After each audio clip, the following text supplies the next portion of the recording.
Y ahora damos paso a la segunda entrevista de Noticias. En esta ocasión nos acompaña Carlos Eduardo Barrio Nuevo Chávez, abogado laboralista y académico asociado del Instituto Ecuatoriano de Economía Política, para hablar del desempleo en el Ecuador. Bienvenido, abogado, a Noticias. Le saluda Valeria Gómez. Buenos días, Valeria, ¿cómo están todos? Espero que bien. Bienvenido, abogado, a Noticias y a Catomedia, por supuesto. Bueno, como previamente mencionaba, el desempleo, realmente un problema grave en el Ecuador, y conforme pasan los años parece ser más crítica la situación, ¿no? Igual incluso las cifras según el INEC, el empleo adecuado, que estamos hablando de un salario básico o mayor, y sobre todo trabajar unas 40 horas aproximadamente, disminuyó entre diciembre del 2023 en el igual mes del 2024, ¿no? Pasó de el 3.4% a un 2.7%. Y si bien se podría decir que esta es, bueno, se podría ver como una mejora porque disminuye la cifra del desempleo, no se podría decir lo mismo respecto al subempleo, el mismo que, bueno, el INEC lo identifica como las personas con empleo que perciben ingresos financieros inferiores al salario mínimo o que trabajaron menos de la jornada laboral, ¿no? Y este se incrementó en comparación con el 2023, que hubo del 21.2% al 24.5%.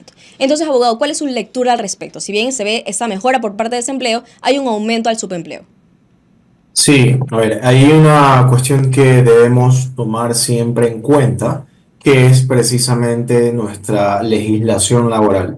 Es cierto que en los últimos años ha repercutido en el empleo, en el desempleo, en la informalidad, en el empleo adecuado, la delincuencia, sin duda alguna, y otras cuestiones. Pero en lo que a mí respecta, de las cosas más importantes que debemos tomar en cuenta es la normativa laboral que tenemos en estos momentos, y no en estos momentos, de toda la vida, que ha sido extremadamente rígida. Y a mí me gusta mucho poner este ejemplo que voy a dar, porque es el que mayor razón demuestra, por decirlo de algún modo, que la legislación laboral rígida empeora no solo el empleo adecuado, sino que aumenta el desempleo y aumenta la informalidad. En el año 2015 se decidió que se elimine el contrato a plazo fijo. El contrato a plazo fijo era un contrato que tenía mediana estabilidad. ¿Y cuál fue la excusa? Bueno, es que queremos eliminarlo porque era a plazo y queremos que casi todos los contratos sean indefinidos. Y con ese objetivo, que la mayoría de trabajadores tengan estabilidad. Bueno, así no funciona la economía, así no funciona el mercado laboral. Ocurrió exactamente lo contrario. Entonces, del 2015 al 2016 se perdió cayó de golpe 4 puntos de empleo pleno, mientras que la informalidad aumentó unos 2% y el desempleo en un 3%. ¿Qué significa eso? Que cuando un contrato, como el contrato a plazo fijo, que lo que hacía era disminuir riesgos, sobre todo en los costos de salida, que son indemnizaciones, bonificaciones, al hacer eso, se promovió que los empleadores contraten menos o al menos menos de manera formal. Por eso es que la informalidad ha crecido. Si comparamos el 2015 al 2025, enero, marzo de 2015, enero de 2025, porque no había en esa época estadísticas de enero de 2015, ha caído casi un 10% el empleo pleno. Y la informalidad creció en más de un 14%. El desempleo se ha mantenido así, parecido, pero a lo que vamos es que este tipo de legislación lo que ha conllevado es que ha dañado el empleo adecuado y ha aumentado la informalidad. Y aquí es importante que los oyentes y los televidentes comprendan qué es la informalidad. La informalidad es, en definitiva, una persona que trabaja sin ningún tipo de beneficio laboral ni protección por parte del Estado. Es más, a veces son hasta perseguidos por el Estado. ¿Y qué significa eso? Que en vez de haber habido una progresión de derechos, como se supone que iba a promover progresión de derechos. Entonces, cuando las personas hablan de que el derecho laboral debe ser progresivo y dan a entender que debe aumentarse los derechos, es decir, los costos, lo que realmente están haciendo es justamente lo contrario. Los únicos que se quedan con esos beneficios adicionales o con esos derechos progresivos son la minoría que se queda con el empleo formal. Porque todos los demás pasan a la informalidad. De un momento a otro, esas personas que estaban en el empleo adecuado y empleo formal, al pasar a la informalidad o al desempleo, pierden absolutamente todos sus derechos laborales, incluso el de la seguridad social. Entonces, no es cierto que la legislación laboral progresiva, esta que lo que tiende es a aumentar, entre comillas, derechos, que son costos, lo que realmente hace es todo lo contrario, perjudica a la clase obrera y aumenta la pobreza. Por ejemplo, entre el 2015 y el 2025, por lo menos se habrán perdido más de 800.000 empleos plenos.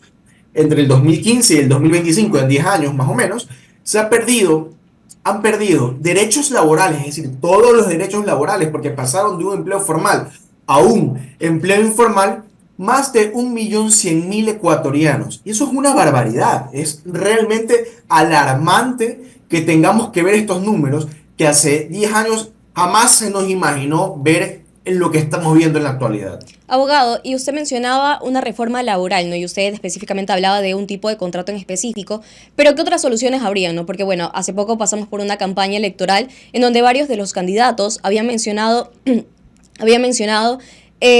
bueno, y sobre todo Daniel Noboa en la consulta popular anterior, el tema del trabajo por horas, que si bien fue algo negado por los ecuatorianos, fue rechazado por la ciudadanía.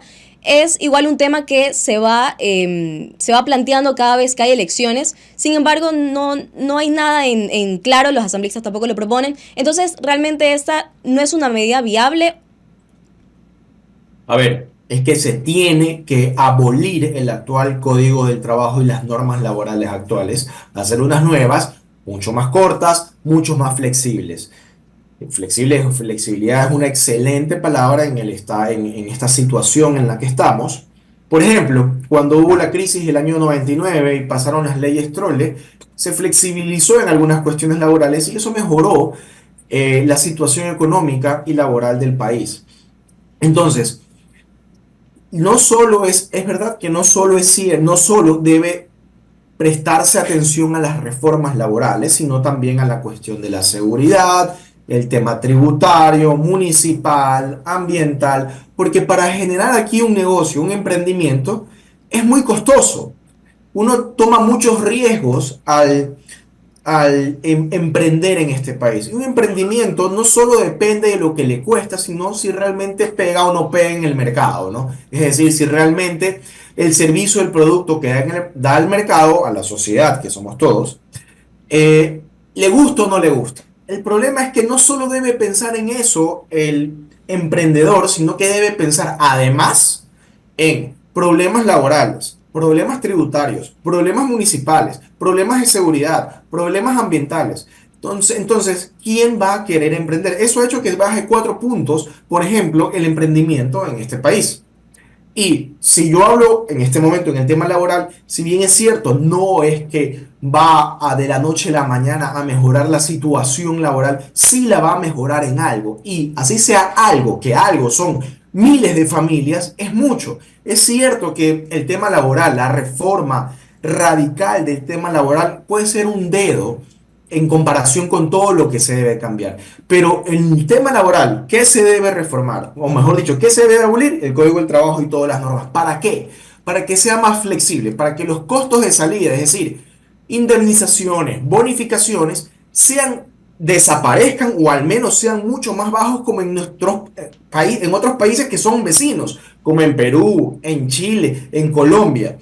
Que se elimine, por ejemplo, el trámite de visto bueno, que le sale un costo muy alto, no solo al empleador, sino también al trabajador, de hecho, más al trabajador. Que se disminuya las posibilidades de conflictos colectivos, que se ponga límites a los contratos colectivos. Mire que hasta hace poco estábamos viendo cómo en el Estado los contratos colectivos son altísimos.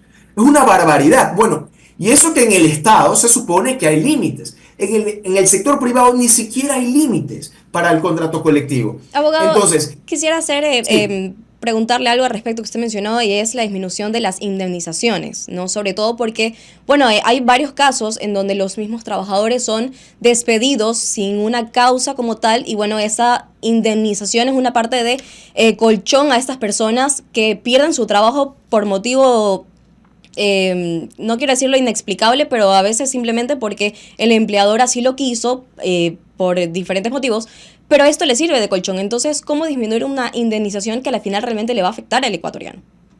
Pero el empleador no despide de loco, despide porque tuvo que hacerlo por algún motivo. Vamos a suponer que no es que cometió una falta y no pudo tramitar un visto bueno. Simplemente vamos a suponer que el negocio no da para más y necesito recordar personal. Que no tiene culpa el empleador en eso, no tiene culpa el empleador Por en supuesto, eso, pero tampoco ahí el tendría la culpa emprendedor. el empleado, ¿no? O sea, si bien no Ahora, es, no es el problema la es que la indemnización aquí es altísima. Solo por hablar tenemos primero 7 tipos de indemnizaciones. Comencemos por ahí. Segundo, la indemnización más común, que es la del artículo 188 del Código del Trabajo, son una remuneración por cada año de servicio, mínimo 3, máximo 25. Pero si comparamos, por ejemplo, en Chile no es más, el tope es de 11 años, aquí es de 25. En Colombia, por ejemplo, solo se paga 30 días calendario si lleva más de un año y se añaden 20 días del salario por cada año adicional, es decir, es menos que en Ecuador. En Perú es igual, el tope es 12 remuneraciones, aquí son 25. Entonces, ahora, respondiendo también a su pregunta, justamente este tipo de indemnizaciones y bonificaciones, que son los costos de salida, es justamente lo que impide que luego sea contratado rápidamente en el mercado laboral ecuatoriano. Porque el año pasado se hizo una encuesta y el 80% de los trabajadores que tuvieron empleo pleno se demoraron por lo menos 2 años en encontrar otro empleo adecuado. Pasaron para encontrar un empleo adecuado para un trabajador ecuatoriano que pierde un empleo formal, encontrar otro formal son prácticamente 2 años. Eso no ocurre, por ejemplo, en Chile, y no me estoy yendo a Nueva Zelanda y Australia. En Chile, que tiene los costos de salida y costos corrientes más bajos que en Ecuador en los contratos laborales, toma aproximadamente 8.5 meses. Aquí son para la mayoría 2 años. Y si nos vamos, ahora sí, vámonos a los lugares extremos como Texas, Florida, Nueva Zelanda, Australia. El encontrar empleo en esos países es mucho más rápido, se lo encuentra en días, no es una desgracia, una calamidad enorme como sí ocurre en Ecuador para buscar empleo. ¿Y por qué se demora tanto en buscar empleo el ecuatoriano? Porque el riesgo de la terminación de un contrato de trabajo es carísimo y por eso nos demoramos en encontrar empleo. Pensamos que eso va a ayudar al trabajador. No lo ayuda, lo perjudica, porque como usted dice, bueno, es un colchón. Sí, pero ese colchón le va a durar un par de meses, nada más. En cambio, si no hubiese ese colchón, que lo que hace es precisamente que no circule la mano de obra en nuestro mercado de manera dinámica y rápida, el trabajador tendría la posibilidad, sin este colchón, como usted lo ha mencionado, de conseguir empleo formal mucho más rápido. Mientras tanto, lo que va a conseguir es desempleo o informalidad. Y ese colchón que usted mencionó, lo que va a hacer es que lo va a perder en pocos meses. De nada habrá servido.